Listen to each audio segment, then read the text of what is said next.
भगवान का अवतार।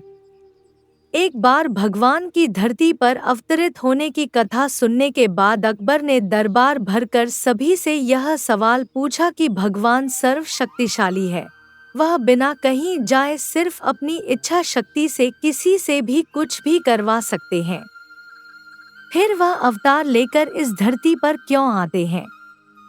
दरबार का कोई भी व्यक्ति इस सवाल का संतोषजनक जवाब नहीं दे पाया तो अकबर ने बीरबल की तरफ देखा। बीरबल ने अकबर से इस सवाल का संतोषकारक उत्तर दे पाए इसलिए थोड़ा समय मांगा। अकबर भी इस बात के लिए राजी हो गया। दरबार खत्म होने के बाद बीरबल सीधा उस नौकरानी के पास गया जो अकबर के बच्चे के देखभाल का काम करती थी। बीरबल ने अकबर द्वारा पूछे गए सवाल के बारे में उसे नौकरानी को बताया और उसे उस सवाल का उत्तर देने में उसकी सहायता की जरूरत होगी ऐसा उसे समझाकर उसकी सहायता मांगी। नौकरानी जानती थी कि बीरबल उसे कभी मुसीबत में नहीं डालेगा इसलिए वह बीरबल की सहायता करने के लिए सहमत हो गई और उसे क्या करना है वह पूछा। बीरबल ने उसको बताया कि जब शाम को हमेशा तरह अकबर जब अपने बच्चे के साथ खेलने के लिए आएगा तब तुम्हें किसी बहाने से बच्चे की जगह उसके जैसे दिखने वाले खिलौने को तालाब में गिरा देना है।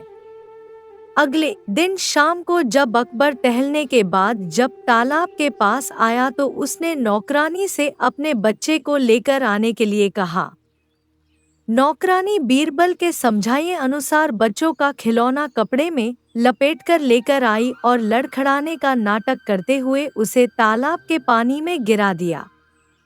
अकबर बिना एक सेकंड की देरी किए तुरंत उसे बचाने के लिए तालाब में कूद पड़ा। लेकिन जैसे ही उसे पता चला कि यह सारा नाटक बीरबल के कहने से किया गया है तो उसने तुरंत बीरबल को कैद करने का हुक्म दिया। बीरबल ने भी 1 मिनट की भी देरी न करते हुए अकबर से कहा कि यह आपके उसी सवाल का जवाब है जो आपने मुझे कल पूछा था। बीरबल बोला कि अगर मैं सिर्फ आपको बोलकर समझता तो शायद आप नहीं मानते इसलिए मुझे यह सारा नाटक करना पड़ा। जैसे आपके पास इतने सारे नौकर होते हुए भी आपने अपने चहेते बच्चे के लिए खुद ही पानी में कूदना बेहतर समझा।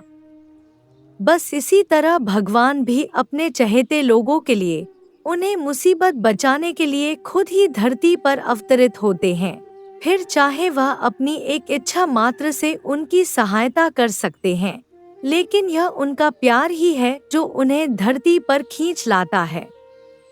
बीरबल की बातें सुनकर अकबर का गुस्सा शांत हो गया और उसके जवाब से अकबर पूरी तरह संतुष्ट हुआ।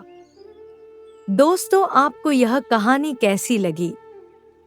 क्या आपने यह कहानी पहले सुन या पढ़ रखी थी? Subscribe my YouTube channel story with बिंदु। कमेंट, लाइक, शेयर, सब्सक्राइब करना ना भूलें। नमस्ते दोस्तों। Thank you so much.